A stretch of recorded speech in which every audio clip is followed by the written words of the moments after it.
حضرت ابو بکر صدیق. میں نے کہا یہ محبت کی جنگ ہوتی ہے نا. حضرت علی کے ایک بھائی تھے جناب عقیل.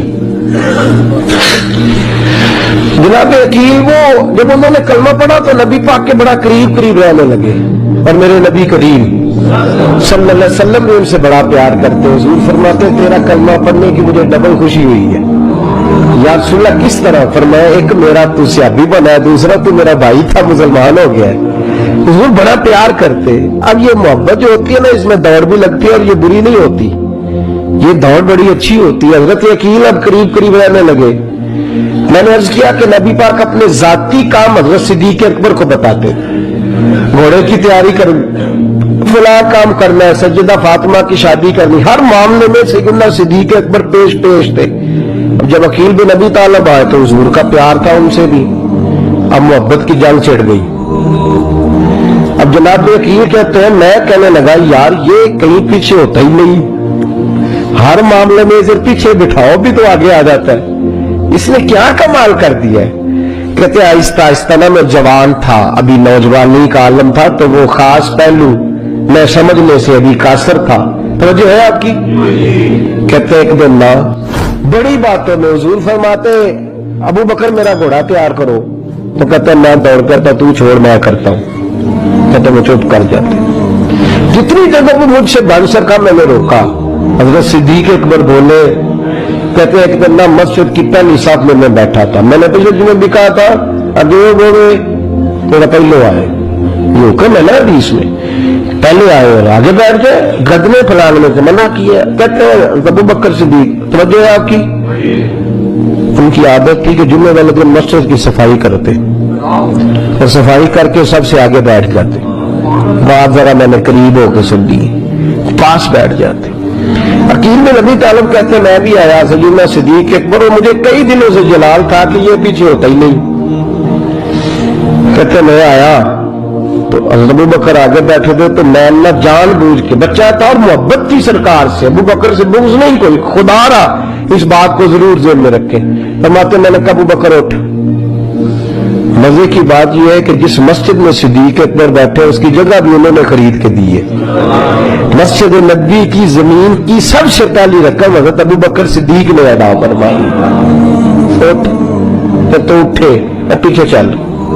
تو جو ہے آپ کی آپ کے تو دیکھے کو کسی نے پاوے مہڑا ہوئے تو پاوے تو چھوٹا بندہ آکھے تو پھر تو خیر ہی نہیں, عمر میں چھوٹا ہو یا مال میں. اٹھ چل پیچھے. اللہ اکبر. حضرت علی دیکھ رہے تھے. کہتے ہیں سیدنا صدیق اکبر اٹھے پچھلی صف میں, پھر اس سے پچھلی صف میں, پھر اس سے پچھلی صف میں, 7ویں صف میں پہنچ گئے اور وہاں ہاتھ باندھ دیے. کہنے لگے شہزادے اجازت دے تو یہاں بیٹھ جاؤ, تو رسول اللہ کا خاندان ہے, اجازت دے تو یہاں بیٹھ جاؤ. حضرت عقیل کہتے ہیں بیٹھ جاؤ. حضرت ابو بکر صدیق چپ کر کے پیچھے 7ویں صف میں, میں بدکار پرانا خاندان, میں نے کس سے در ملی نہیں ٹوئی. وہ کہا تھا خواجہ غلام فرید نے کہ تھی تھوڑے تھکڑے کھاندڑیاں تیرے باندڑیاں دی بھی باندڑیاں, جہاں جگہ مل جائے وہی کافی ہے. 7ویں صف. شہزادے یہاں بیٹھ گئے, میں بیٹھ جا. وہاں بیٹھ گئے, نماز جمعہ پڑھا, سب چلے گئے. حضرت علی حضور کی بارگاہ, یا رسول اللہ عقیل کو تو کچھ سمجھائے. سیدنا فرمایا کیا ہوا؟ کہ حضور اکثر ابو بکر صدیق سے یار جاتا ہے, آج بھی پہلی صف سے اٹھا کے 7ویں صف میں. شکایت تو حضرت عقیل کی لگ رہی ہے نا, اور حضور فرماتے علی تو عقیل کی چھوڑ بتا ابو بکر نے کیا جواب دیا ہے. تو ابو بکر کی بتا, تو اس کی چھوڑ, تو اس کی, تو میرے دوست کی, میرے یار کی, میرے خلیل کی بتا. تو حضرت علی رو پڑے, کہنے لگے محبوبہ ابو بکر جیسا درد کہاں سے ڈھونڈ کے لائے.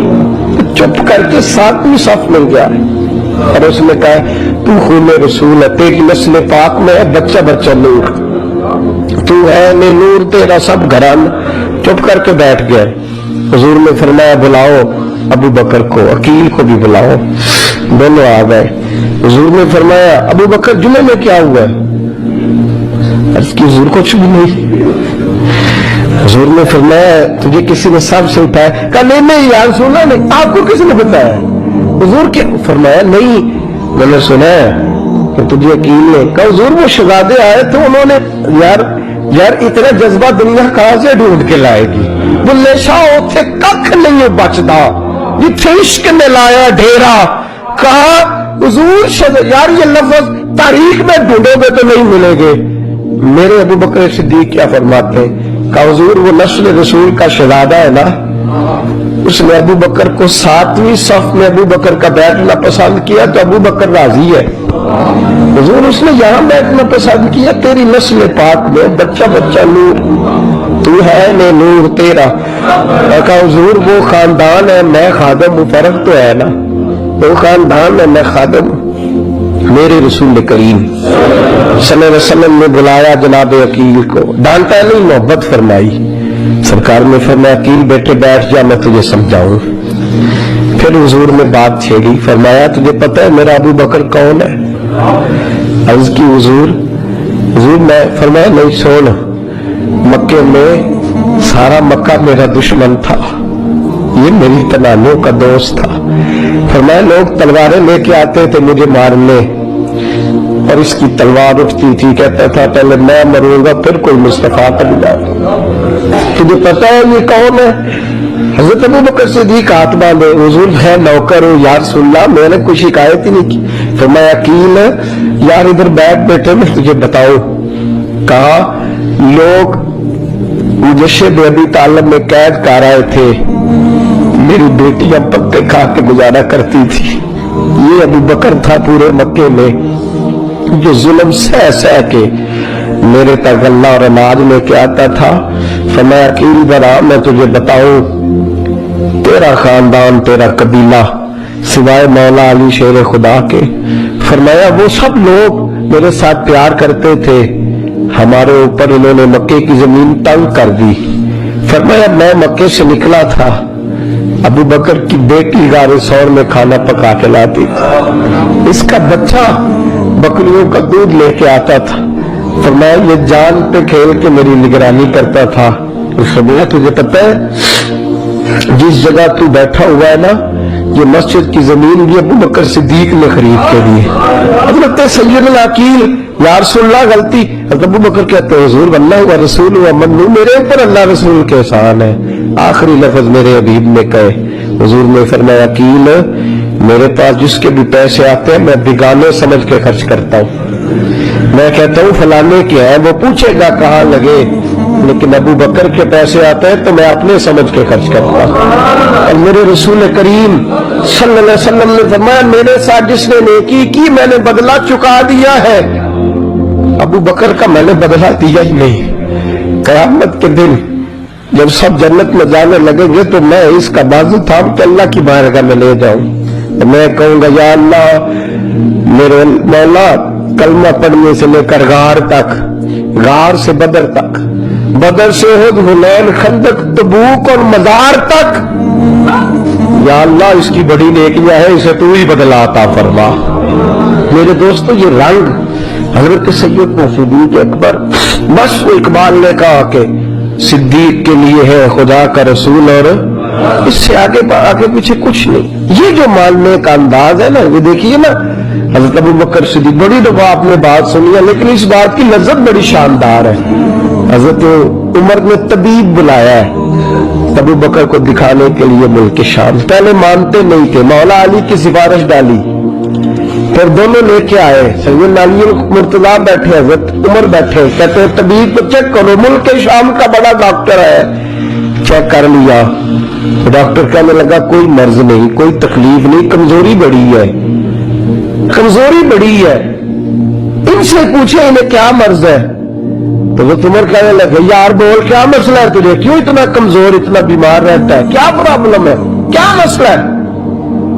تو حضرت ابو بکر صدیق نے آنکھیں کھولی اور کہنے لگے عمر تو قسم اٹھا کے بتا تجھے پتا نہیں مجھے کیا مسئلہ ہے، تو اٹھا نہ قسم جنہاں دے دل بر جانی بچھڑن کون روے پھر تھوڑا، سب روگاں دا روگ محمد جس کا نام بچھوڑا، تجھے نہیں پتا تو بول، اگر خبر ہے تو پوچھتا کیوں ہے، میرے دوستو کمال دیکھو، مدینے میں آج بھی مصطفیٰ کو سلام کرو تو ساتھ ہی صدیق اکبر لیٹے ہوئے، ساتھ ہی لیٹے ہوئے۔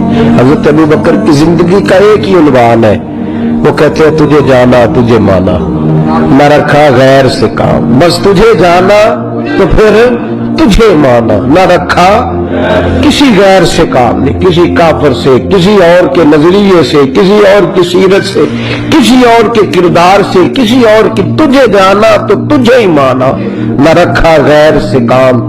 للہ الحمد میں دنیا سے مسلمان گیا، یہ فرق ہے ان کی زندگی کا۔ نبی پاک سے پیار کرو تو پھر آدھے تیتر آدھے بٹیر بن کے نہیں، نبی پاک سے پیار کرو پھر سوچ سمجھ کے نہیں، تھوڑا بہت کر کے نہیں، پھر پیار کرو تو کھل کے کرو، محبت کرو تو ٹوٹ کے کرو، عشق کرو تو وارفتگی اور جنون والا کرو۔ یہ عنوان ہے سیدنا